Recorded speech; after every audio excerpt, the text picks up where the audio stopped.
Seja bem-vinda. Vamos lá. Tá ótimo. Vocês estão. Fala, tá tudo certo? Tá ok. Perfeitamente. Vamos em frente. Então, ótimo. Boa noite a todos. Mais uma vez, meu nome é Juliana, eu sou fellow de refrativa, ceratocone e córnea pela Santa Casa. E hoje a gente vai conversar sobre o uso da riboflavina oral para o tratamento de ceratocone. Vai ser uma aula breve, porque eu também confesso que eu tive um pouco de dificuldade para montar essa aula, porque a literatura ainda é muito escassa no que diz respeito a esse assunto. Mas eu trouxe aqui o que eu achei de mais relevante para a gente discutir. Mas eu acho que o principal vai ser realmente a nossa discussão após a aula, a experiência aí dos nossos chefes, para a gente conseguir tirar aí algumas conclusões a respeito dessa novidade aí no tratamento do ceratocone. Então, primeiro falando sobre o crosslink, que a gente já conversou aqui extensivamente sobre, né? Que é um procedimento cirúrgico que é feito com base naquele princípio da fotopolimerização, que combina aí esses dois fatores, que são a riboflavina, que é uma vitamina, a vitamina B2, é uma vitamina hidrossolúvel, fotossensível, que se degrada na presença da luz e que pode ser encontrada diversificadamente no leite, carnes, peixes e até vegetais verdes escuros. E essa riboflavina, então, ela é combinada com a radiação ultravioleta no comprimento de onda de 370 nanômetros, que é a radiação UVA, que é controlada e que vem de uma fonte de energia externa. E que no procedimento tradicional, né, você tem ali todo protocolar, você tem ali tempos definidos, quantidades, comprimentos de onda, você tem essa potência máxima de 5,4 joules por centímetro quadrado, então é tudo muito bem controlado e cheio muito bem controlado nesse espaço cirúrgico mesmo. Só que a gente pode entender também o crosslinking como um procedimento natural, pelo qual a nossa córnea, à medida que a gente vai envelhecendo, vai passando e essas ligações de colágeno elas vão sendo naturalmente mais fortalecidas e a córnea vai se tornando mais enrijecida e mais estável. E aí a gente pode ver também que, pensando aí que o crosslinking parte da combinação de dois elementos que são amplamente disponíveis no nosso cotidiano, que é uma vitamina e a radiação solar, começaram a surgir essas ideias aí de tentar simplificar e surgir um tratamento alternativo com o uso da riboflavina oral. Quando eu estava pesquisando, eu achei relatos de que a primeira descrição do uso da riboflavina oral foi feita pelo Tel Seiler em uma reunião, verbalmente, uma reunião internacional de especialistas em crosslink em 2017, e que ele contou da experiência da Força Aérea Alemã. Alguns lugares falavam alemã, em outros lugares falavam da Força Aérea Suíça, mas o fato que eles falavam é que eles tinham um número de desligamentos de pilotos por causa de ceratocone que era muito alto, muito frequente e que aí eles começaram a protocolar uma suplementação dietética com riboflavina, associada a um tempo mínimo de exposição ao sol durante o ano, e que com isso eles começaram a perceber uma redução importante nesses desligamentos por ceratocone. É, O grande estudo que eu achei foi esse que eu trouxe para vocês. Eu vou até descrevê-lo aqui, para a gente depois poder também trazer algumas críticas, mas que é um relato de caso, não é nada, não é nenhum estudo muito robusto, muito confiável, mas que trouxe aí as primeiras experiências com o uso dessa riboflavina oral e que foi publicado em 2019. Ele trouxe três casos principais de pacientes em instituições diferentes nos Estados Unidos e que fizeram uso dessas altas doses de riboflavina oral e tiveram exposição programada à luz do sol durante determinado tempo do dia, e com isso foram observadas essas alterações corneanas significativas. Então, o primeiro caso que ele relata é de uma mulher caucasiana de 63 anos, então a gente já vê aí uma mulher, né, de idade avançada, e que tinha uma história prévia de ter feito um LASIK miópico há mais tempo atrás, depois, posteriormente, foi submetida a uma cirurgia de catarata nos dois olhos, com implante de Lio Premium, mas após a catarata ainda ficou com um astigmatismo residual pós-faco, com uma acuidade visual corrigida inferior a 20/40 em ambos os olhos. Então, foi sugerido um retoque com o LASEK após 6 meses da cirurgia de catarata, e aí a acuidade visual, então, sem correção, ela foi atingida a 20/25 em ambos os olhos. Contudo, após 12 meses de follow-up, ela começou a apresentar alguns sinais de ectasia na topografia, com uma acuidade visual corrigida caindo para 20/40 no olho direito e 20/30 no olho esquerdo. E com isso, então, eles relatam que o médico propôs que se fosse feito um crosslinking corneano convencional, mas que a paciente se recusou devido ao alto custo do procedimento, e que ela já tinha feito aí muitas cirurgias.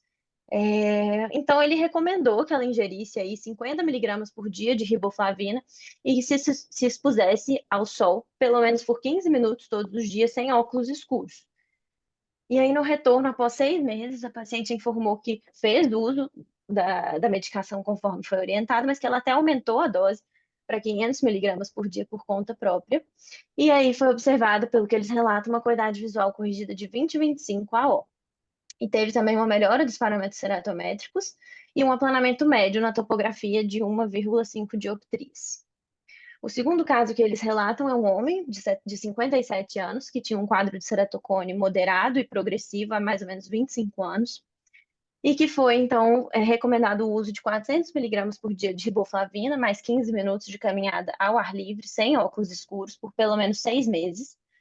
E aí foram observadas as alterações. Na apresentação inicial, ele tinha uma visão de 20/30 no olho direito, com essa refração de menos 3,5, mais 2 a 102, aqui é com cilindro positivo, e um K máximo de 58 dioptrias. E no olho esquerdo, a visão de 20/25 com essa refração, e um K máximo também em torno de 58.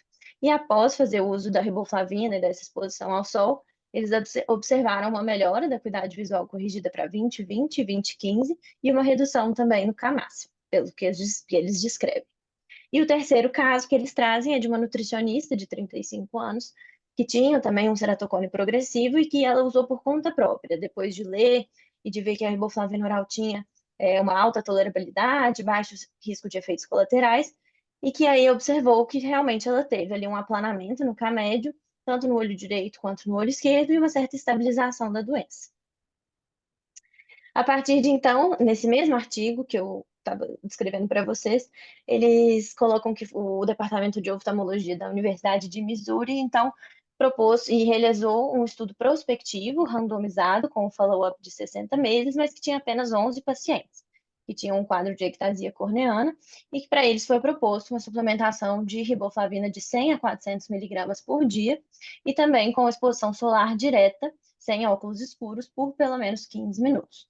E eles observaram também resultados favoráveis, positivos. Estabilização da córnea com aplanamento médio.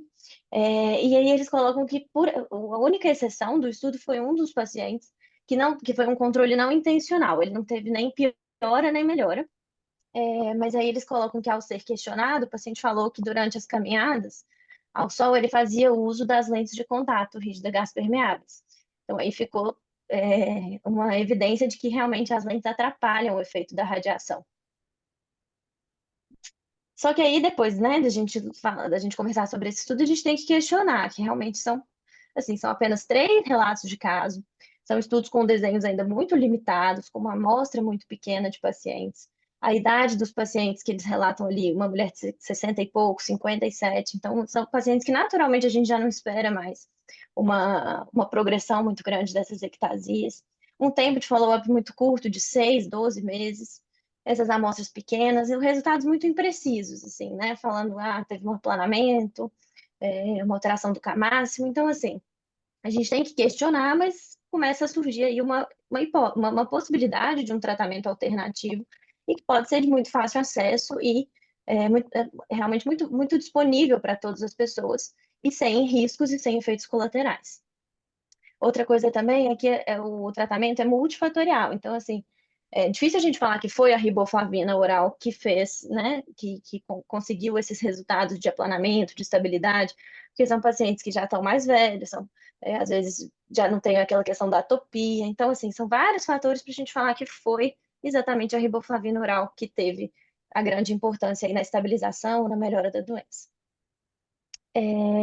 Outro estudo recente também, que eu achei foi esse desenvolvido pelo Emílio, e que fala sobre, mas na verdade é sobre a ação da radiação solar. Até que a riboflavina aqui não foi a riboflavina oral, foi a riboflavina embebida na córnea mesmo, como é feito no procedimento convencional, mas em vez de usar aquela fonte de luz externa controlada, as córneas foram submetidas à exposição solar, para mostrar aí o efeito da luz do sol nessa melhora, né, nessa estabilização das córneas. Então, eles pegaram 52 olhos suínos e dividiram em 3 grupos. O primeiro era o grupo controle, que foi embebido em riboflavina 0,1%, mas não foi exposto ao sol. E o grupo 1 e 2 também tiveram o uso da riboflavina O primeiro grupo 0,1%, o segundo 0,5%, e foram submetidos à exposição solar de 16 a 45 minutos. E aí eles mediram o enrijecimento corneano nesses 3 grupos a partir do que eles chamavam de módulo de elasticidade. E aí eles observaram que os grupos 1 e 2, que foram expostos à radiação solar, apresentaram um módulo de elasticidade maior que os controles, estatisticamente significativo, mas entre eles não houve diferença em relação à dose da riboflavina. Então, assim, isso foi o que eu encontrei na literatura. A gente até comentou aqui em outras aulas sobre um protocolo que vem sendo desenvolvido também pela doutora Edna, mas confesso que eu não achei sobre isso na internet. Mas eu acho que, assim, a gente tem que questionar, né? Ainda são estudos muito iniciais e muito questionáveis mesmo, com vários poréns e várias questões, mas que apresentam aí resultados iniciais favoráveis, que fazem a gente pensar que o uso da riboflavina oral pode ser, sim, um tratamento alternativo e adjuvante, que é seguro e barato, né, e de fácil acesso, apesar de ser mais lento e imprevisível do que o tratamento convencional. A riboflavina oral em altas doses, né, como suplementação dietética, já vem sendo utilizada em pacientes pediátricos com enxaqueca e sem efeitos colaterais importantes, então, que também mostra aí sobre a segurança do uso dessa vitamina em altas doses. Mas a gente ainda precisa de estudos futuros, né, para a gente determinar a dose exata, o tempo de exposição solar, e se realmente isso pode ser usado aí no arsenal terapêutico do tratamento do ceratocone. E não só do ceratocone, mas também aqui das ectasias, por exemplo, pós-refrativa, por exemplo. Acho que era isso. Ok, Juliana. Perfeito, muito boa a sua apresentação. Pode fechar o seu último slide aí, Juliana. Tá. Quem criou esse protocolo da riboflavina oral e exposição à radiação ultravioleta do sol foi o Paulo Ferrara, junto com o Edwin Boldin, o Guilherme Ferrara, já uns 3 ou 4 anos atrás. E eles vêm utilizando esse protocolo aí com uma certa frequência, praticamente todos os pacientes que o Paulo e a Edna fazem diagnóstico, eles já iniciam esse protocolo. Mas como você já mencionou, não existe nenhum estudo peer-reviewed que realmente comprove a eficácia do tratamento e qual que seria a dosagem, uma padronização em termos de dosagem da riboflavina e o tempo de exposição à radiação ultravioleta. Então, nós aguardamos aí os resultados. Isso não quer dizer que a gente não possa usar. Se você empiricamente quiser, em algum paciente seu, usar o protocolo, não tem problema nenhum. O que nós precisamos é realmente ter uma comprovação de que se realmente a riboflavina oral mais a exposição à radiação ultravioleta é tão eficaz quanto o crosslinking convencional e o fast crosslinking. Ok? Reinaldo, você quer acrescentar mais alguma coisa? E o Claudio Cury na sequência, por favor. Eu achei muito boa, Juliana, sua apresentação. É muito objetiva, sucinta e realmente a literatura é muito, muito limitada. Existe um grande questionamento sobre a eficácia realmente do próprio crosslink usado na córnea, usado com todos os critérios de controle definidos lá pelo Wollensak e pelo Theo Seiler há muitos anos. Porque você faz um tratamento esperando que não aconteça nada.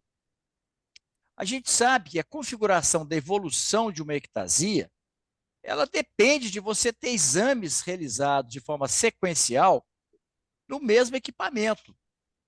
Porque muitas vezes você faz uma topografia, apresenta um aumento do K máximo de uma dioptria, às vezes uma dioptria e meia, você considera aquilo uma evolução, mas se você repetir essa topografia, às vezes até no mesmo dia, você vai ver que, dependendo da fotografia capturada pelo computador, vai voltar aqueles valores anteriores. Então, é muito comum, às vezes, você, igual, por exemplo, esse trabalho que você apresentou aí, pacientes com 25 anos, 35 anos, 50 anos, e de ceratocone não evolui nessa idade. Então, quer dizer, provavelmente foram topografias feitas por técnicos diferentes ou feitas de forma inadequada que deram resultados diferentes. Então, configurou-se uma evolução. Eu, sinceramente, eu tenho muita dificuldade de acreditar que possa funcionar. Agora, se falar assim, mas você faz? Sim, eu faço naqueles pacientes que têm uma idade mais avançada, não vou fazer isso em criança. Em criança, realmente, eu não vou esperar para ver se vai funcionar, eu não vou perder a oportunidade, se eu configuro realmente uma evolução, eu faço o crosslink tradicional, posso fazer o fast crosslink, mas eu não vou esperar essa criança piorar para depois ver que não funcionou. Agora, pacientes de mais idade, pacientes que não têm uma configuração muito clara da sua evolução, a visão está estável, o paciente não queixa piora da qualidade de visão, você pode usar, porque mal não faz, né? Agora, lembrar que você tem que tomar e depois de que for feita a absorção da riboflavina, você tem que fazer o uso da exposição. E aí você fala 15 minutos. Por que 15 minutos e não 30 ou 60? O Teosar, quando ele definiu o protocolo do CrossLink, o protocolo de Dresden, tudo foi avaliado, né? A quantidade de riboflavina, o tempo de exposição, né? Isso aí tudo foi muito bem estudado para ver se ele era seguro. E nesse caso da riboflavina via oral, são assim, estudos isolados, onde fica muito difícil você avaliar, né? Tem muitos vieses aí, como você mesmo mostrou. Idade avançada, a gente não vê. Ectasia é diferente, gente, de um ceratocone de evolução natural. A ectasia pode acontecer em qualquer idade, mas a ectasia por ceratocone, sem tratamento prévio, a evolução realmente é muito rara ele evoluir depois de uma certa idade. O que a gente mais observa são pacientes que têm um ceratocone inicial e que você descobre quando você vai fazer uma cirurgia de catarata. Ou seja, desenvolveu aquele ceratocone na infância, na adolescência, ele não evoluiu e o paciente ficou, às vezes, sem diagnóstico a vida toda. Aí esse paciente vai, faz o crosslink, você vai achar que ele estabilizou. Então, realmente, esses trabalhos têm uma amostra muito pequena. De tudo que você mostrou, o que me deixou mais convencido foi o trabalho com óleo de porco, que realmente teve um grupo controle, você usou 2 concentrações de riboflavina e houve uma diferença estatisticamente significativa do grupo que fez o crosslink, independente da concentração de riboflavina, do grupo que não foi exposto à riboflavina. Isso realmente é uma evidência. Agora, extrapolar isso para óleos humanos já vai uma outra diferença, né? Mas evidentemente que é difícil você fazer isso. Talvez pudesse fazer isso em óleo de cadáver, mas o óleo de cadáver, a córnea também já muda a sua resistência. Então é difícil você comprovar a eficiência. Mas parabéns, então, pela sua apresentação e fica aí como uma alternativa. Agora, eu não aconselho você usar riboflavina oral com exposição ao sol, sem proteção ultravioleta, em crianças que tenham configurado realmente progressão.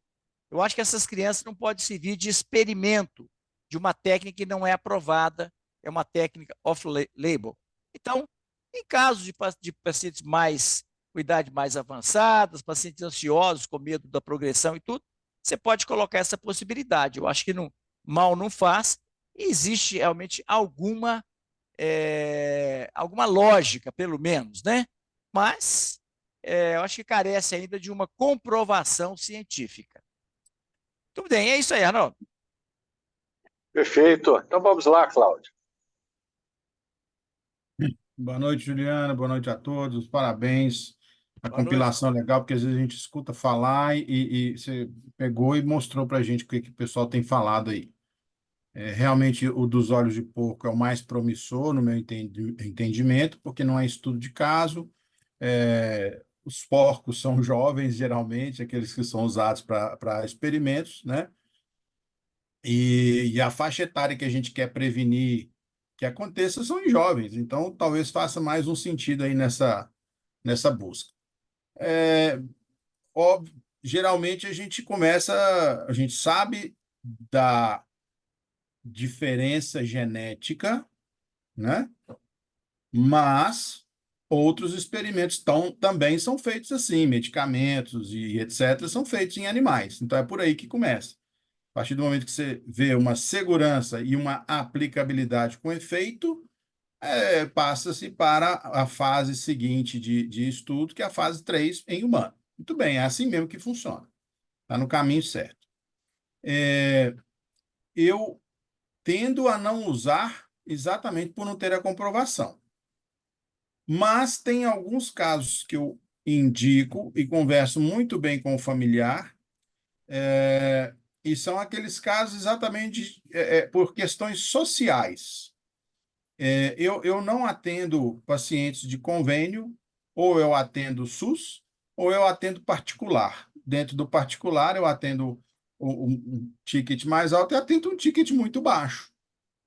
Então, se o ticket é mais alto e a pessoa tem a condição, eu vou no que está protocolarmente já constituído e evidenciado.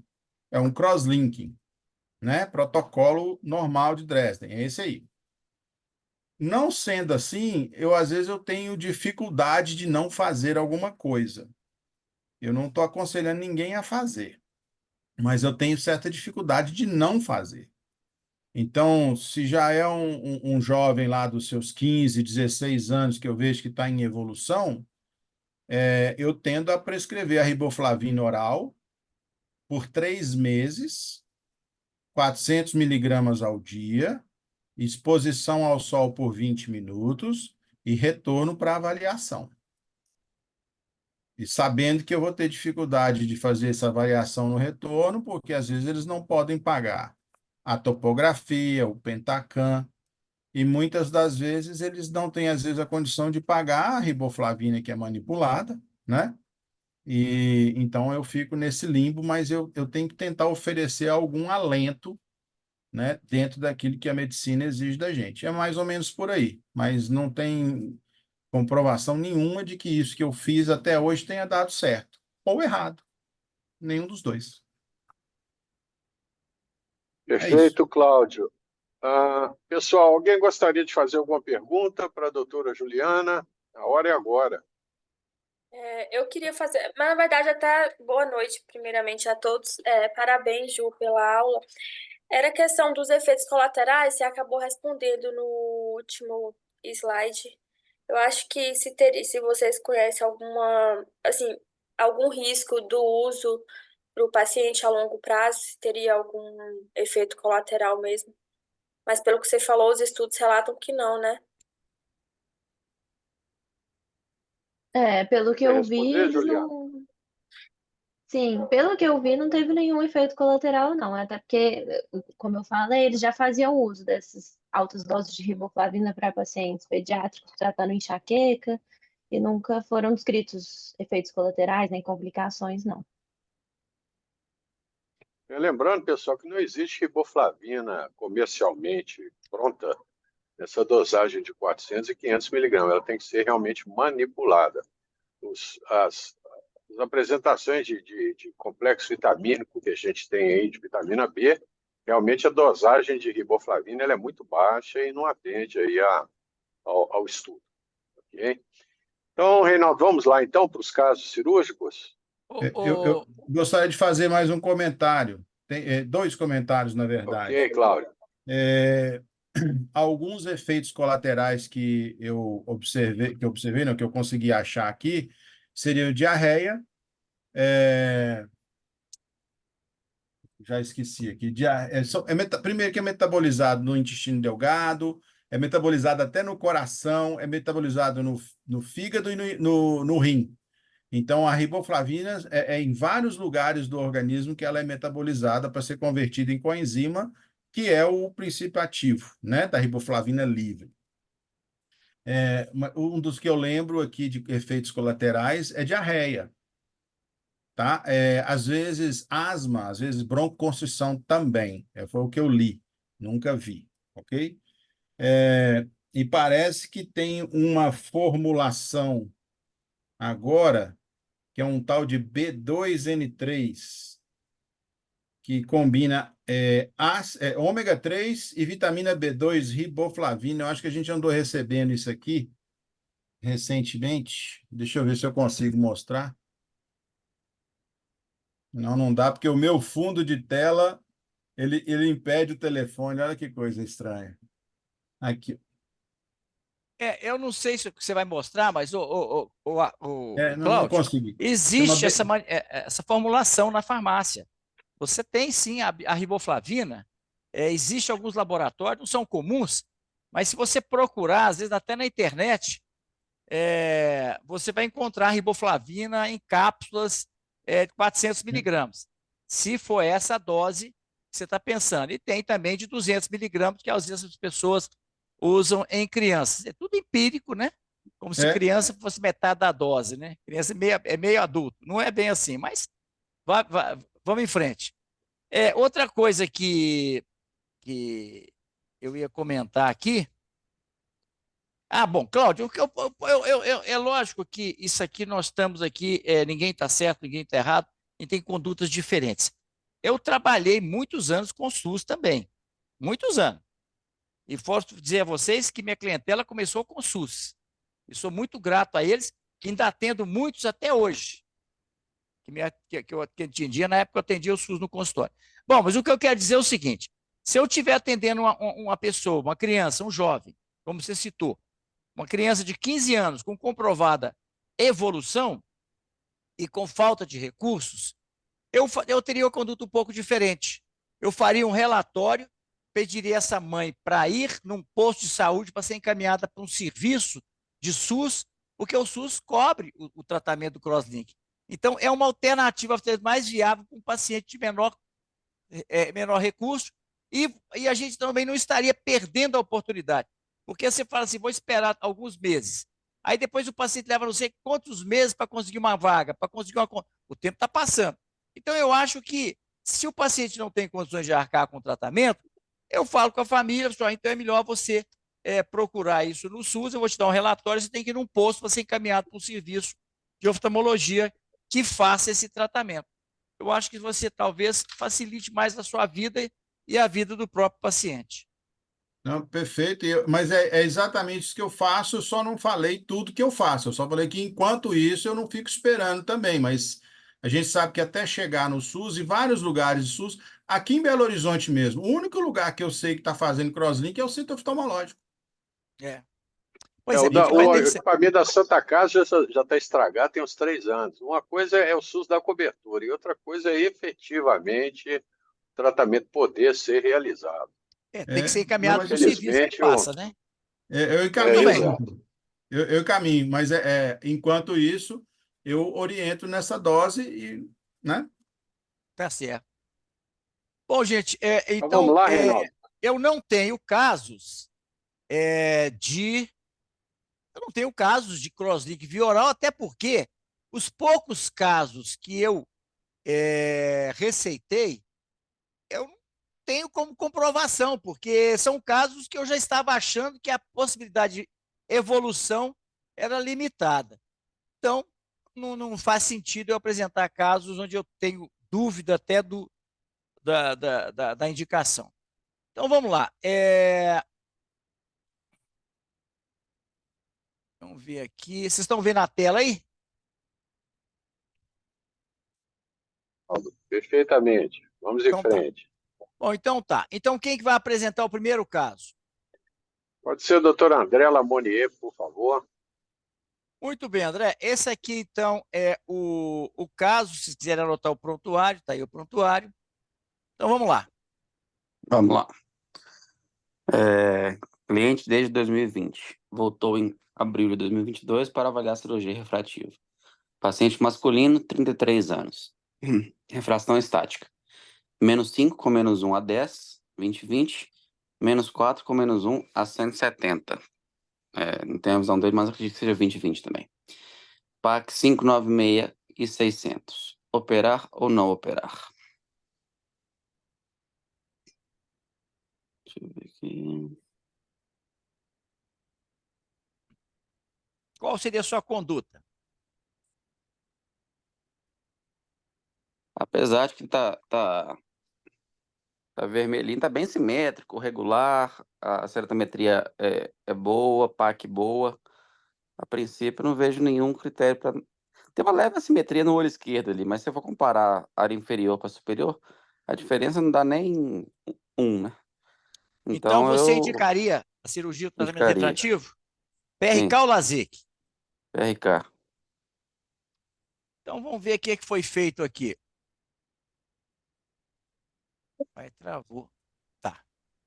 Aí eu resolvi, por causa dessa assimetria, eu também desconfiei também de um pouquinho de perda de ortogonalidade, um K máximo de 45,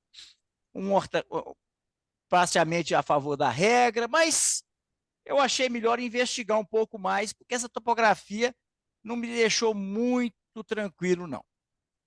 Então, fiz um pentacam. Você vê alguma coisa alterada nesse pentacam? Tem uma assimetriazinha ali, né? Inferior. É, que já estava na topografia, É, né? E a gente vê que também é uma córnea muito espessa, os índices todos normais, a curva de progressão maravilhosa, né?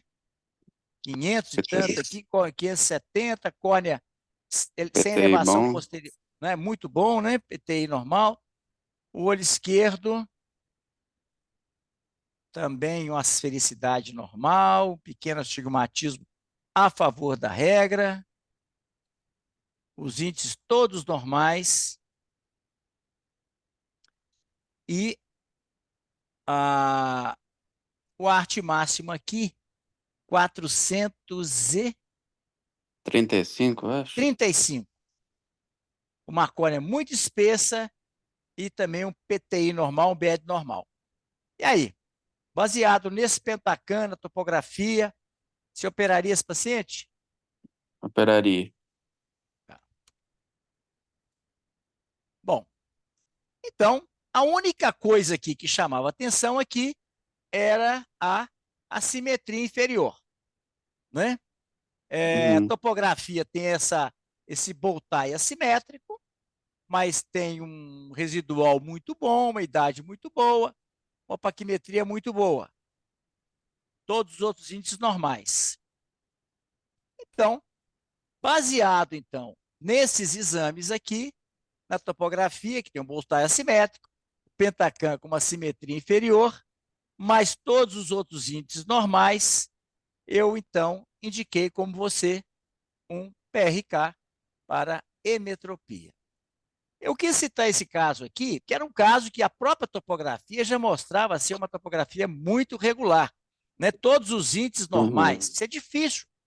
É muito raro você ter todos os índices de regularidade e assimetria escleral normais desse topógrafo. Mas eu acho que quando você tem uma topografia que te lembra um problema, a gente deve investigar. Porque se tiver algum Tá, problema, aquela topografia vai te condenar. Ok? beleza. Muito bom. Então, parabéns pela sua conduta. Obrigado. Alguém quer comentar alguma coisa sobre esse caso? Vamos lá. Quem vai apresentar esse caso agora? Vamos chamar a doutora Juliana para esse caso aí, por favor. Então, vamos lá, Juliana. Vamos lá. Então, em abril de 2022, paciente feminino de 26 anos, rotina, e foi para avaliar a cirurgia refrativa. A correção atual, a refração estática, ela usava no olho direito menos 4,5 com menos 1,5 a 170, visão de 20/20, o olho esquerdo menos 2,5 com menos 3 no eixo de 10, visão de 20/20. Trouxe o topo no celular semelhante ao exame atual. Operar ou não operar? Então, na topografia, ela tem um astigmatismo regular, simétrico. O olho esquerdo tem uma discreta assimetria inferior, né? Mas com os parâmetros, os índices ceratométricos dentro da normalidade, o astigmatismo a favor da regra, é uma paciente de 26 anos. Deixa eu ver. Assim, eu acho que eu pediria um pentacam. Só Você vê que é um por caso muito semelhante ao anterior, né? A sim. metropia, a idade, topografia com uma pequena bow-tie assimétrico. Então, eu também, bow-tie assimétrico, eu resolvi pedir um pentacam. A topografia anterior também era normal. Pentacam aqui, você vê também aquela simetria inferior, que já tínhamos visto lá no topógrafo, uma esfericidade normal, a favor da regra, os índices todos normais, BED normal, PTI normal, arte massa normal, índice normal, ótima espessura de córnea, e elevação posterior aqui, na parte abaixo da parte central aqui, mais 14, mais 12, é 14. Também nada assim que chame muita atenção. Vamos para frente. Aí vem o olho esquerdo, que tem também um bow tie assimétrico mais evidente, como a gente já tinha visto também na topografia. Né? Observe aqui a esfericidade normal, o astigmatismo a favor da regra, todos os índices normais, a elevação posterior de mais 12, córnea muito espessa, arte massa normal, PTI normal, BAD normal, tudo normal. E aí? Então, eu operaria. Tudo normal. Operar ou não? Qual seria o índice de Handelman nesse caso? Ó, vamos ver. A topografia dela, a gente pode considerar que tem assimetria, um ponto? Aqui, ó. A topografia está aqui, ó. É discreto, mas tem, né? Principalmente o olho esquerdo. Uhum. Então, seria um bow tie assimétrico? Isso. Então, O ponto, né? residual é uma cor de 580, 600 micras, né? Vai ficar mais de 300. A idade, 26 anos. Córnea muito espessa, grau baixo. Então, qual vai 2 ser o pontos índice só. de Handelman? 2. Perfeito. Então, você vê que a gente agora está muito confiante que operar submetida a um PRK topo guiado, que estava batendo tudo com... tinha uma simetria importante e batendo o cilindro com a topografia e com o eixo e tudo, então eu fiz um PRK topo guiado. Lembrar sempre que quando coincide eixo, quantidade do cilindro, gente, e uma simetria, sempre a topo guiada vai dar um resultado melhor do que o tratamento asférico. Vamos lá, outro caso. Então, parabéns também pela conduta. Vamos lá. Próximo caso. Convidar a doutora Maria Carolina para apresentar esse próximo caso aí, por favor. Vamos lá. Vamos lá. No primeira consulta, 24 anos, portadora de ceratocone, diagnóstico recente. Relata que sempre teve a visão pior do olho direito. Relata a piora progressiva da visão do olho direito. Vem encaminhada por oftalmologista com informação de piora do cone.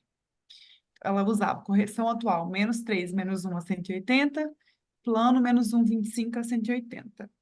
E no exame recente, -4, -1,25 a 180, -0,25, -1,25 a 5.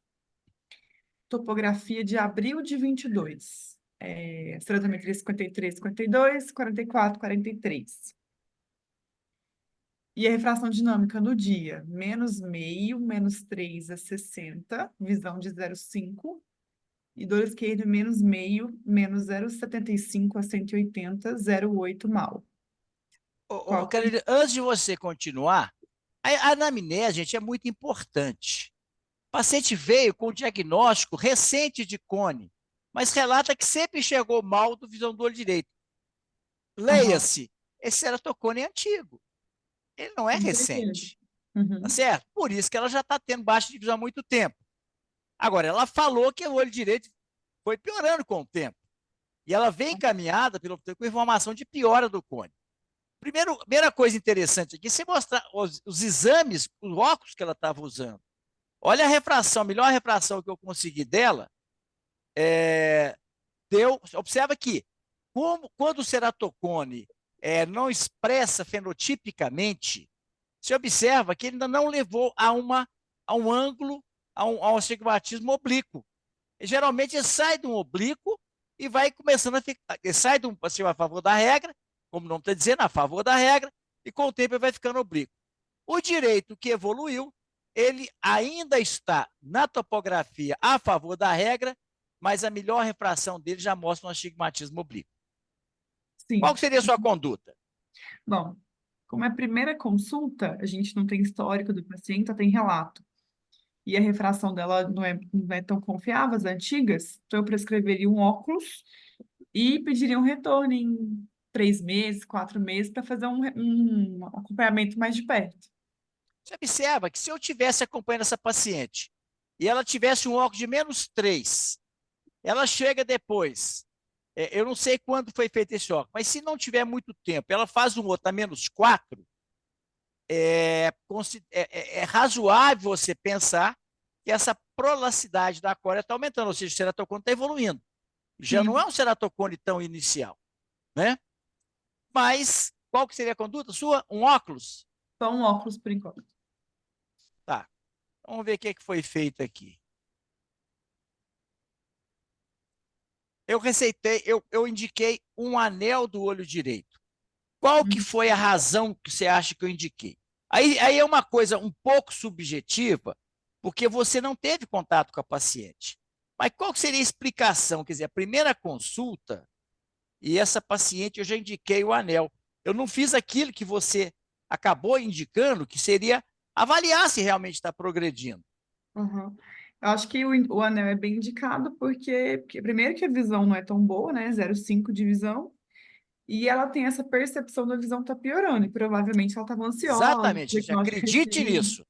O paciente, quando o serotonina piora, ele tem a percepção que piora porque aumenta as aberrações, mesmo que ele não tenha uma alteração na acuidade visual ou até mesmo na refração.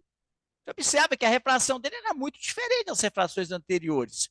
Mas mesmo com a melhor refração possível, ele já tinha um ceratocone suficientemente avançado para comprometer essa qualidade de visão. Mesmo que esse ficasse estável, esse paciente já tem um dano importante, não é só pelo 0,5, mas as aberrações associadas, ou seja, uma qualidade de visão muito ruim. Então, eu indiquei o anel porque ele já tinha um comprometimento importante da visão. Se ele tivesse uma visão ainda boa, talvez eu esperasse um pouco para ver se haveria necessidade do crosslink. Tá bom? Ficou claro para todo mundo aí? Certo. Uhum. Doutor Bom, vamos para Renan, frente. Oi, pois não. um negócio que eu achei muito interessante aqui é as refrações, né? A correção anterior, o exame recente com astigmatismo sempre baixo, 1 e 1,25, e teve uma refração dinâmica na última de um cilindro de -3. E na topografia, ele está muito parecido com o refracional do exame recente, de 1,39. Por que eu não entendi a lógica de ter esse cilindro com esse esférico muito baixo?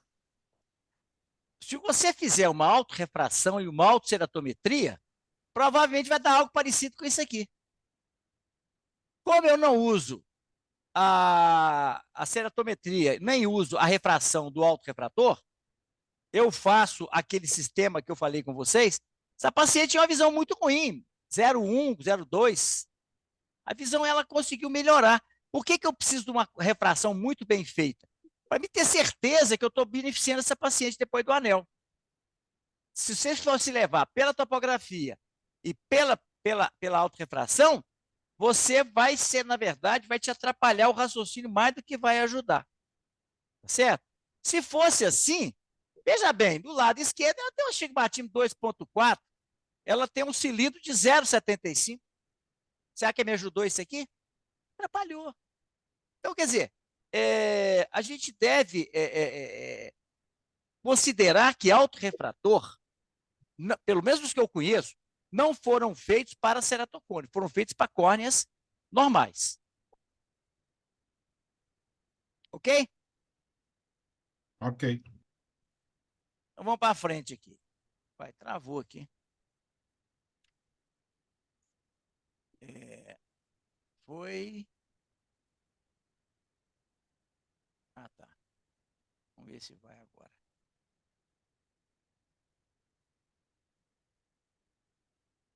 Ué,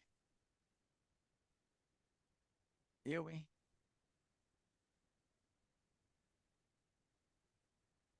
Ué. Travou o computador aqui.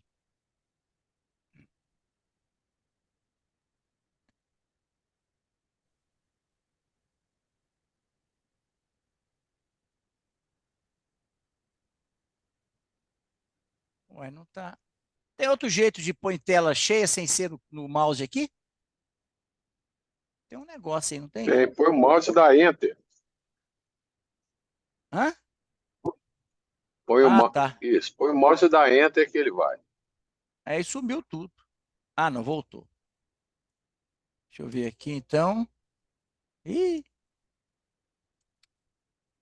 tá Eu acho bagunçando que é também. F5. Oi? Eu acho que Aqui, ó. F5 dá também. F5? Ih, o teclado não tem F5, não. Então, deixa eu ver aqui. Vamos ver que tem outro jeito aqui, ó. Bom, deixa eu fazer o seguinte, então. Deixa eu... Tirar isso daqui. Foi o computador que travou. Vocês conseguem ver a tela daqui por aqui? Não, né? Não, tá muito Tá muito pequeno. pequeno, Reinaldo. Tá pequeno, né? Não, então tudo bem. Engraçado que o mouse está funcionando. Dá um Eu acho que escape o e tenta PowerPoint de abre novo. não. Escape. Pronto, já Isso. deu um escape aqui. Tenta fechar e abrir de novo, doutor Reinaldo. Ah, tá. Beleza. Agora é que respondeu. Então... Aqui agora vai. Eu devia ter colocado isso aqui na Tá aí no área de arquivos trabalho. recentes, ó. Aqui, ó. Arquivos recentes. Você lembra qual que foi a aula que nós paramos, não? Você se lembra 400 e quanto que foi? Foi no slide 502, eu acho. 502. É porque agora eu abri pelo computador mesmo, tá? Então agora vai travar Reinaldo, mais. seu computador tá lento porque você tá com muita coisa no desktop. Dá uma limpada aí depois, por isso que ele tá lento. Certo, Tem 500 mil janelas no desktop, tudo entendi. aberto. Deixa eu ver aqui. Vocês lembram o número, não, né? Acho que era o slide 502, 502? por aí. Vamos lá. Tá. Então aqui... Ah, tá. Perfeito. Chegou aí. Então, vamos por aqui agora. Pronto. Então, tá aí. Qual que seria a conduta, então? Ah, bom, foi indicado, então, Vamos começar. foi indicado, então, o anel. Então, para fazer o anel, a gente precisa de um petacan, né? Você já consegue identificar qual que é o planejamento, ô Carolina? Ah, não, deixa eu olhar aqui no homograma. Que tipo de cone é esse, gente? Um nipple, né? É um nipple. Uhum. Olha a esfericidade, 1,35. Então, 320 por 250. 320, 250. Uhum. Aqui está a menor espessura do trajeto do anel de 48,6 milímetros, 504. Você vai usar 75% dessa espessura, não é isso? Com o fento. Aqui está o olho esquerdo, que ainda tem uma visão muito boa, apesar de ter um ceratocone bem evidente. Eu acho que Então, pelo astigmatismo topográfico ser um pouquinho menor, colocaria um 210, então. então, é um nipple com asfericidade de menos 1,35. Nós estamos falando do olho 210, direito. Você faria o 210. quê? Um 210 por 250. Aí eu faria o anel 210. do olho direito, então, né? É o direito, Uhum. ok? Então, cone em progressão pela história, né? Pela história do médico e pela história do paciente também. E Sim. como já tinha um comprometimento muito importante, essa paciente veio do interior, é aquela situação, às vezes você começa a enrolar muito e fala, acaba o paciente sumindo. E você perde a oportunidade de resolver o problema. Eu não gosto de usar anel 210 em cone nipple. Eu prefiro diminuir a espessura, como eu fiz aqui, e usar um anel de arco longo. Você vê que o nipple é bem central. Entendeu? Então, eu quero que ele atue em todos os meridianos. Eu não quero que ele atue apenas num N meridiano. Entendi. Então, aqui está a... Continua, então. Foi operada, então. Essa paciente veio em... quando é que ela veio? Não está escrito aí, mas ela tinha uma topografia de abril de 22, né? Tá bom. Então, exatamente. Então, abril de 22. Aí, em Então, junho de 22, ela colocou o anel no olho direito. perfeito. Então, 2 Aí- meses depois da primeira consulta, ela colocou o anel. Isso. Aí, em fevereiro de 23, ela voltou. Plano menos 0,75 a 45, visão de 0,7. Tá. Aí vem uma pergunta. A paciente já tem uma ceratocone é sempre uma doença bilateral, né? Ela Sim. já está... Observa o seguinte.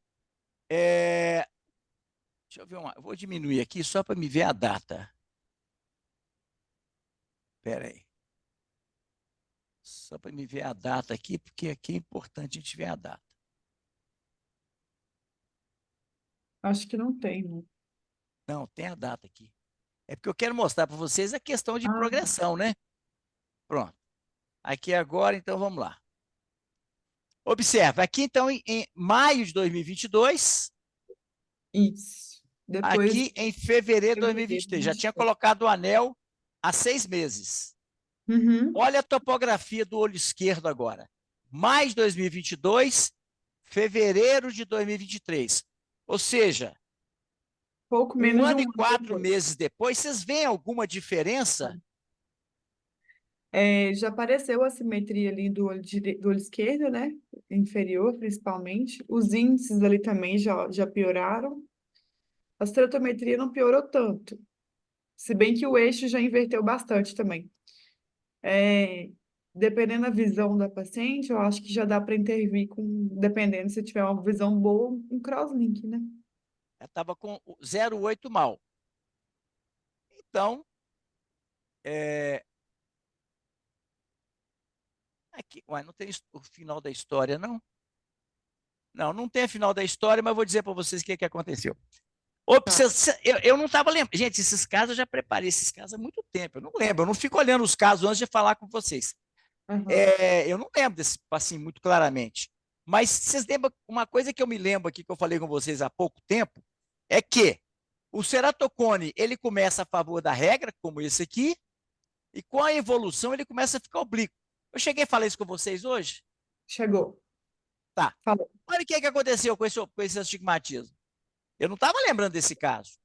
Olha como é que ele já está ficando oblíquo. Já está oblíquo. Ou seja, isso aqui, gente, é uma evidência claríssima. Eu não preciso de ceratometria para isso, não. Eu Já é preciso do uma padrão do progressão cone documentada. e da percepção de piora da visão.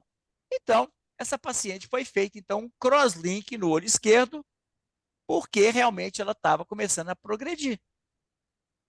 Aqui eu tinha uma evidência importante. Alguém quer comentar alguma coisa?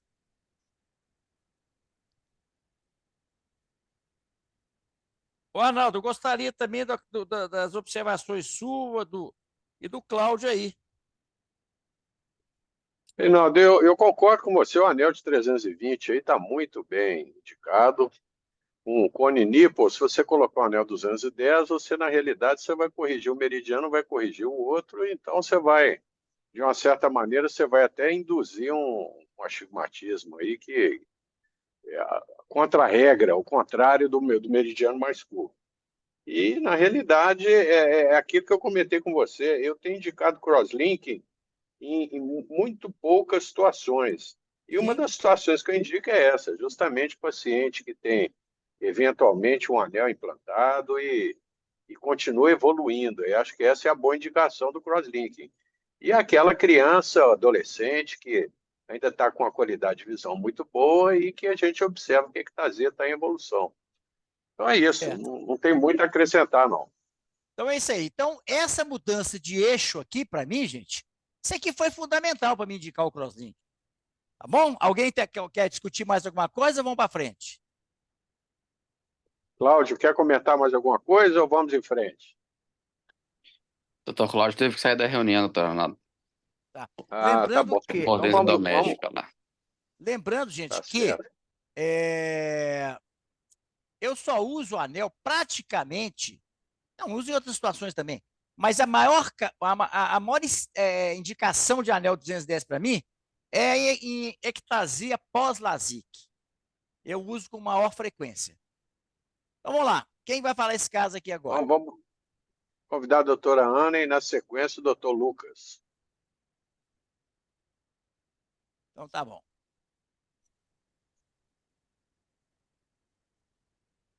Então, vamos lá. Então, vamos lá. Quem vai falar? Lucas? Sou eu. Ah, tá. Então, vamos lá. Feminina, 20 anos, veio para avaliação de cirurgia refrativa. Correção atual estável há 4 anos. Olho direito, menos 4,25, menos 0,75 a 20.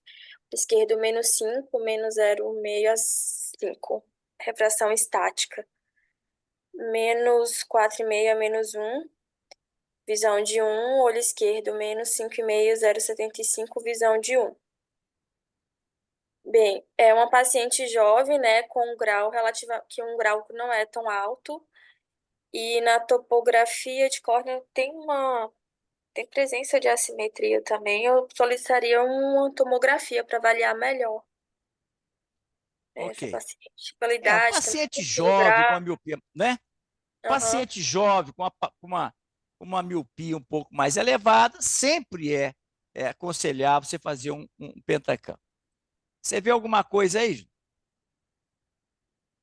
Tem a esfericidade ali, se não me engano, tá menos 0,49, né? Não dá para É ver menos direito. 0,49. Tá um pouco alterada. É uma assimetria superior, mas bem discreta, na verdade, ali. Uhum. É a assimetria superior. Os índices normais, né? É, Uma ótima espessura. mas É um pouco truncadinho o astigmatismo. Como é que é? Parece que ele é um pouco truncado ali, o astigmatismo. O que me incomodou mais aqui é exatamente, ele está um astigmatismo mais truncado e também observe essa perda de ortogonalidade. Isso aqui também me deixou um pouquinho assim inseguro, tá? Os índices normais. E aqui, você vê alguma coisa que te preocupa aqui, Júlia? essa elevação, né? O aumento da elevação Essa elevação posterior. realmente ela é preocupante. Ela está com 24 aqui, abaixo da área central. Entendeu? Então, e também o BED também, já uma alteraçãozinha aqui, né? O arte máximo ainda está bom, porque está com uma espessura muito boa. Vamos ver o olho esquerdo. O olho esquerdo tem uma. Deixa. Esfericidade também um pouco aumentada. Com Astigmatismo. 0,43 está normal, praticamente, né? Aqui uma córnea praticamente esférica, e isso também que foi observado, um cone só praticamente se restringe ao anel de 5 milímetros. Isso não é muito comum, né? Você olha como é que, olha esse cone aqui. Esse cone, desculpa. Olha essa córnea, como é que ela tá. É diferente, né? Tem que, né, uma parte muito prolada e depois né, é como se fosse uma curvatura atingindo muito o centro, não toda a córnea. Isso também não é muito comum. Vamos lá, mas os índices todos normais. E alguma outra coisa que chama atenção aí? Elevação também, mas mesmo que aqui no último mapa não tenha dado alteração, não deixa de ter um aumento da elevação posterior. Elevação também suspeita. Um BED também suspeito, né? Embora tenha um PTI normal. Tem uma coisa aqui que me incomodou muito. Você consegue identificar? O arte máximo está a 300, tá? O arte máximo está 397, está razoável, né? O ideal é acima de 400. Mas tem uma coisa aqui que não é comum, gente.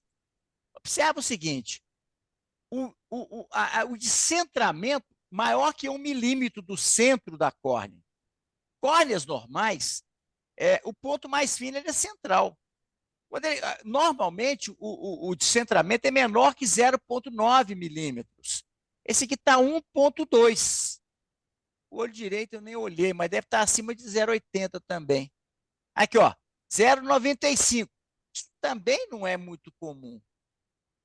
Mas, e aí? Operar ou não operar? Pela idade do paciente, eu acho que eu acompanharia mais um pouco, mas a gente pode colocar nos critérios ali. Mas nos critérios, aí tanto a idade quanto a alteração topográfica já seriam dados consideráveis para dar um aumento ali, né? Você operaria ou não? Não. Vamos ver aqui. Então, observe, tem uma simetria superior no direito, não tem no esquerdo, as felicidades aqui um pouquinho acima da média, a elevação posterior bem alterada, o BED também alterado. Então, qual foi minha conduta? Repetir os exames após 1 ano e tratar também a alergia, porque essa paciente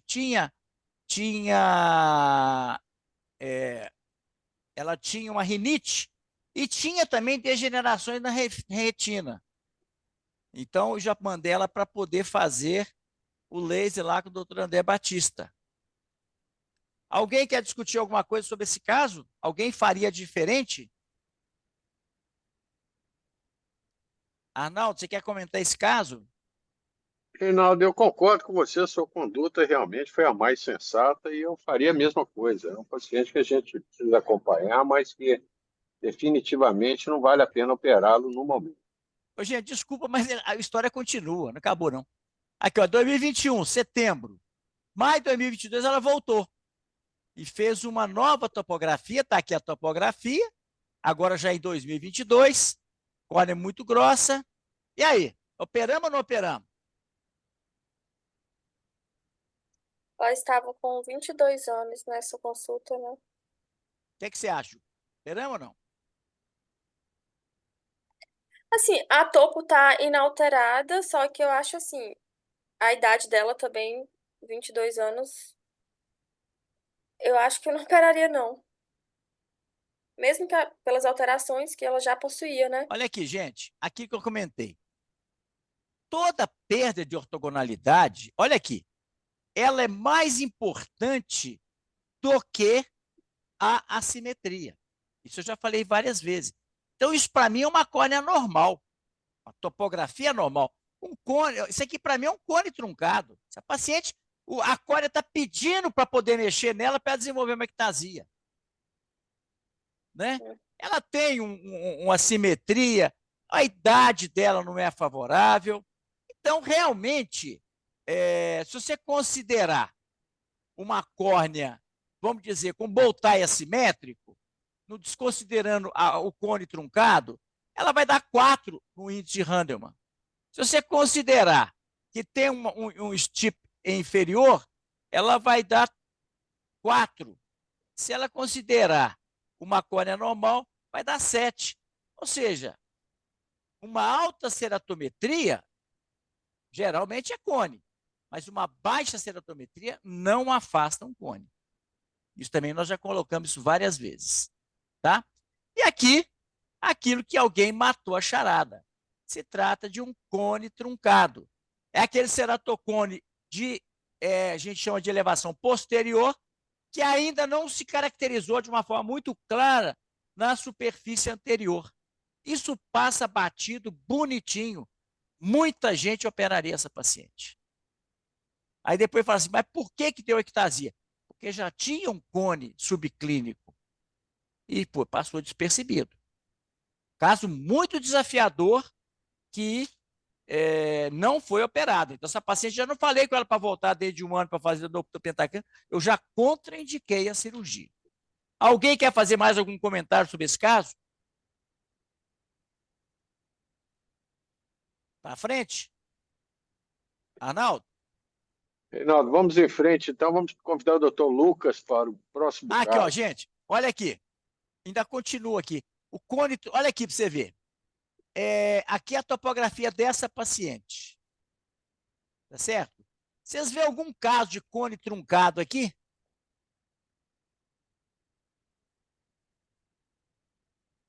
Tem algum aqui que você suspeita de cone truncado?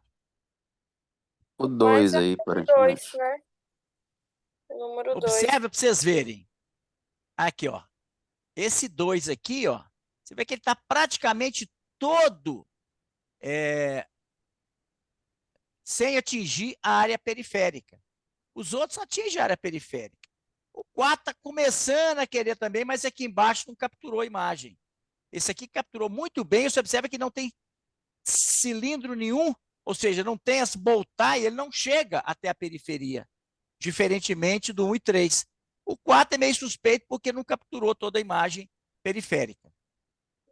Então, você observa que, olha aqui, esse aqui, ó,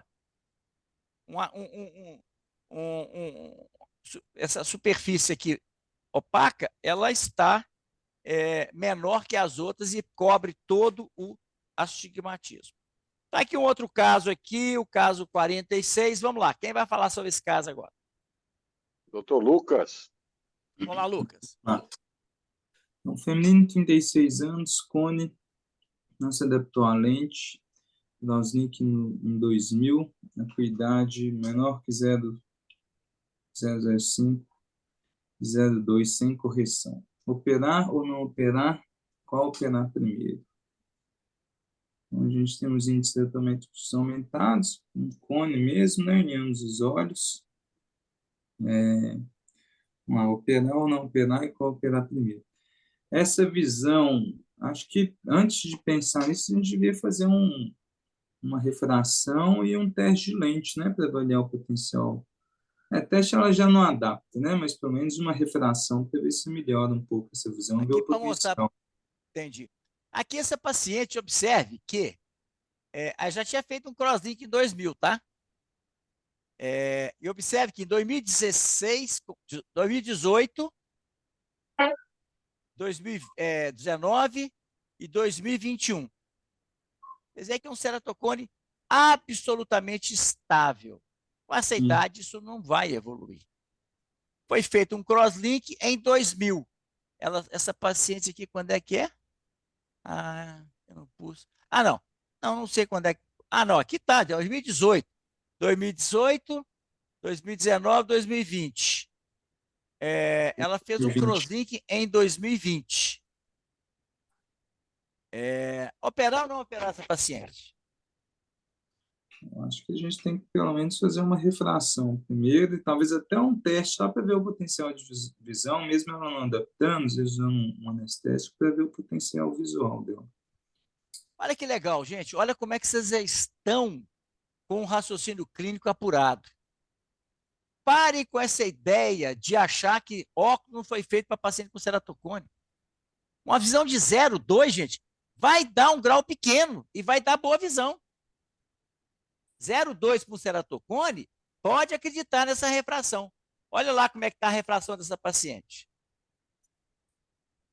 Então, 2019, menos 1,25, menos 3, menos 0,65, 2,75, visão 0,9, 0,8.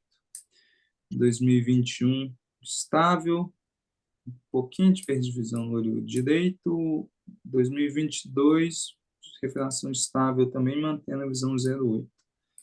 Aí fica o questionamento da qualidade visual, né? Se realmente é muito afetado. Vamos ver aqui. É aquilo que eu comento com vocês. Será que um 0,8 é uma visão excelente? Olha como é que é a qualidade de visão. Do lado esquerdo, observe que o lado esquerdo a visão ainda está de dia muito boa. Chega de noite degrada. Ou seja, isso não é um ceratocone que você pegou no início. É um ceratocone já avançado, mas ainda tem uma qualidade visual muito boa, embora não tenha uma boa qualidade de visão. Os pacientes reclamam muito na noite.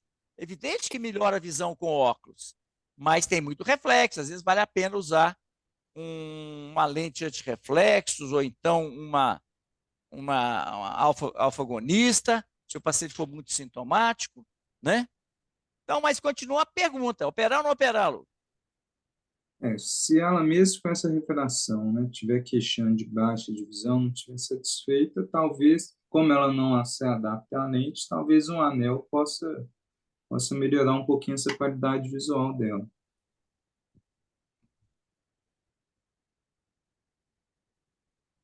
Se não O reclama do manter.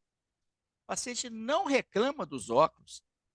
Esse paciente está com uma ótima qualidade visual com correção. A perda de sensibilidade ao contraste, à noite, sempre o paciente com cone tem baixa qualidade de visão. Mas de dia, no geral, a visão está até bastante boa. Essas frequências aqui, ó, 6, 12, 18, principalmente a frequência de 6, que nos dá uma visão de 20, 40, é a frequência mais importante. Então, gente, não tem por que operar esse paciente. É um paciente que está estável, uma boa qualidade visual, agora tem que fazer uma boa refração, senão você não chega a esse 0,8. E observa que eu comecei com eixo de 60 e eixo de 120. Parou em 40, 134, ou seja, está naquele quadrante, que já ajuda bastante, né? 0,05 é uma qualidade, vai ser um equivalente esférico aqui, divide isso por 0,2. Meio por 2, 50 por... dá quanto? Dá 4, né? Equivalente esférico. Dá quanto? Quanto que dá aí, gente? 0,05. Ah, não, ela é menor que 0,05, né? Então não adianta nem ficar fazendo conta.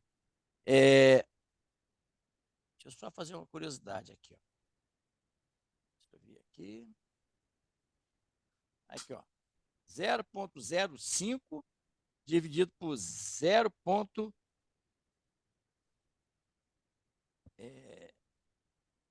Não. Eita. Espera aí. Errei aqui. Vamos lá. A minha máquina não está funcionando. Eita.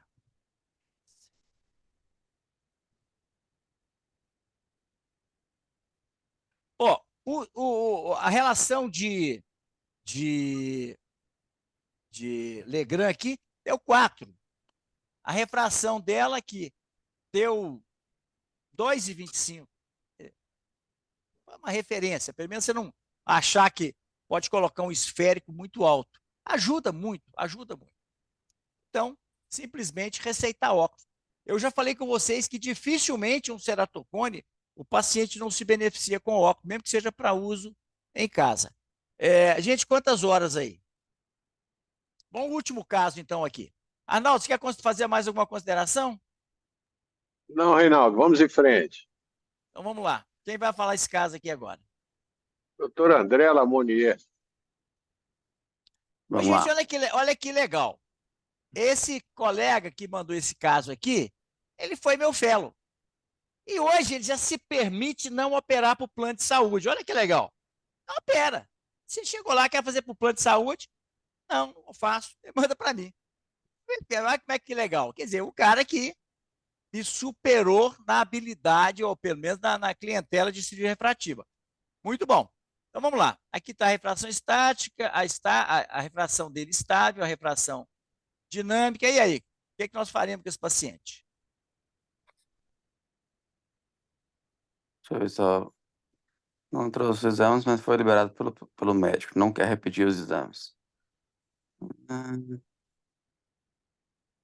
Então, Não, então, esse paciente já chegou não querendo fazer os exames porque ele já tinha feito lá com o colega. O colega fez os exames todos e depois falou que ele não operava o plano de saúde. Então, ele não quis fazer de novo os exames. O que eu fiz? Fiz os exames sem ônus. Eu não vou. O paciente, o exame pode ser trocado, pode ter um monte de... Já aconteceu isso, né? O paciente vir com uma topografia e não ser do paciente. Então, de toda forma, o que eu fiz? Solicitei os exames realizados, mas eu repeti os exames sem ônus para o paciente. Por quê? Esse paciente fez essa avaliação, vai saber quando, e quando chegou, estava com uma alta miopia, e eu queria ter certeza que os exames estavam estáveis também. Pedi os exames, Tá aqui os exames que chegaram do colega. O que vocês acham que deve ser feito aí? Aí está a paquimetria. Isso aqui é um ICIS, que é esse topógrafo. Muito bom, por sinal. Tem uma simetria inferior, né? O olho direito ali, principalmente, e no esquerdo tá bem truncadinho também o astigmatismo. E E uma a córnea PAC de também, 520, PAC, 530, né? para tirar 6,5 e 8 aí é difícil. Então eu não operaria. Vamos ver aqui. Eu resolvi pedir um Pentacam, porque realmente eu fiquei preocupado. Uma córnea que não era muito espessa, uma alta miopia, uma simetria importante, né? Que comprova aqui no Pentacam. A asfericidade também está ok. Aqui o IHD, pouquinho alterado, os outros exames normais. Observe que a simetria aqui já se torna mais evidente. Curva de progressão paquimétrica muito boa. Uma elevação posterior normal. Um arte máximo normal e uma córnea de 525. Um descentramento de 0,4. Olha o olho esquerdo. Também mostra aquele descentramento leve inferior. Uma córnea, um ponto fino bem central, né? Quanto que é a ceratometria, doutor Renato? Não estou conseguindo ver. Como é que é? 42 a 42 ceratometria. de 40 por 43 de 30. É. Aqui os índices todos normais, uma pequena simetria inferior. A curva de progressão muito normal, um arte máximo normal e uma córnea com 513 micra. E aí? Operar ou não operar? Não, não operaria não. PAC baixa, ceratometria também baixa. Lembrar que PAC acima de 520, ela é normal. Você pode falar que não é uma paquimetria muito espessa, mas ela não é fina. Tá certo? Mas A córnea 42 normal, a média é ceratometria. 500. Como é que é, filho? Ceratometria 42 também, tirar 8 dioptrias aí também, deixar a córnea muito Você aberrada. vai tirar aí mais ou menos umas 4, vai aplanar umas 4, não, 8. Vai aplanar mais ou menos umas 5 dioptrias. 42 para 5 dá 38, né? 38, 37. 37. Razoável, né? Eu acho que não está uma córnea muito plana, não. E aí? Operar ou não operar? E tiraria mais ou menos umas 100 micra, né? Tem mais, 100 e 8 poucos. vamos pôr, 8 120. vezes 15 dá quanto? 120. 120. Ia para Tem 500. menos de 400. Não, vai ficar menos de 400, mas não, ficar menos de 400, não é. É 500 e 515. Não, 515, eu peraí, acho. deixa eu ver a paquimetria aqui, ó. Cadê? 520, 530. Faz as contas aí. Eu ia ficar 410. Vai ficar no limite. Eu não operaria, não. Tá. Reinaldo, Vamos fazer. Pois não. você considera que uma dioptria aplana quanto da ceratometria, em média, mais ou menos? Geralmente já plano uns 70%. Beleza. Depende se vier associado a astigmatismo ou não. Vamos lá, porque como você usa, muitas vezes o astigmatismo, você usa cilindro positivo, você aplana bem menos. Então vamos lá. Então, quando tem dúvida, porque realmente é um caso, você concorda que é um caso assim que o médico ia operar, o médico só não operou porque não era plano de saúde, mas o médico já tinha indicado e é um colega muito experiente, tá, gente? O colega ficou comigo muito tempo eu operei para ele, depois ele começou a operar junto comigo e agora ele opera sozinho, opera muito bem. Então, quando você tem alguma dúvida, eu sempre falo com vocês, use o Handel, que vai te ajudar. A topografia dele tem alguma coisa errada? Tem uma simetriazinha, né? Tem uma simetriazinha. Então, voltar assimétrico, tá certo? Assimétrico. Tá. No 1 caso mais 1 da idade. no caso aqui do leito residual, Não.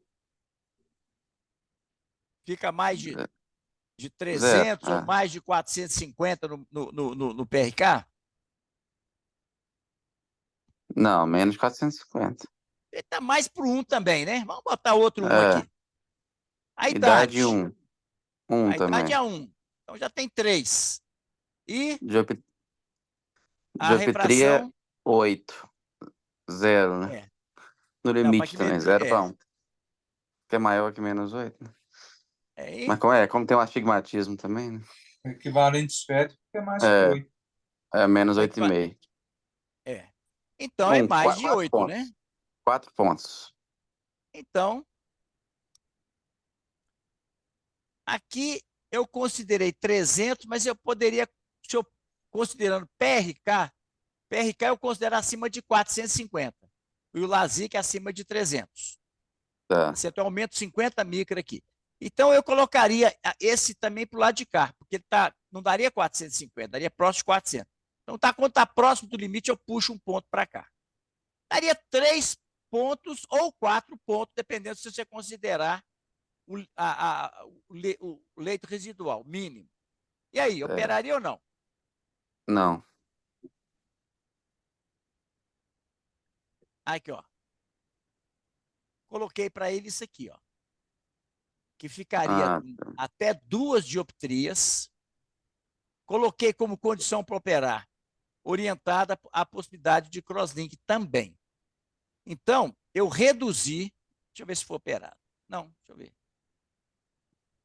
Bom, agora eu não sei se foi operado, mas eu coloquei como condição uma hipocorreção do olho esquerdo, que eu não quis deixar ele no limite da espessura do leito residual, e a possibilidade também de fazer um crosslink caso houvesse alguma alteração futura. Fiz a cirurgia e mandei para esse colega, que esse colega, quando ele me manda os pacientes dele de convênio, ele continua olhando eles lá na cidade dele para poder fazer o acompanhamento. E eu mandei um relatório dizendo que foi feita uma hipocorreção e o paciente ficou muito satisfeito e voltou sem problemas. Arnaldo, você quer fazer alguma consideração? Esse eu achei um caso bem desafiador. Bastante interessante, Reinaldo. Lembrar o seguinte, pessoal, hoje, como amanhã vai ter a comemoração da formatura lá das ciências médicas, hoje, teoricamente, é o último dia de aula com a turma de vocês. Agora, lembrar o seguinte, na realidade, isso não muda nada. A única coisa que muda é que, a partir da semana que vem, vocês não têm mais a obrigatoriedade em ter que preparar as aulas. Vamos ter uma nova turma que vai se encarregar disso.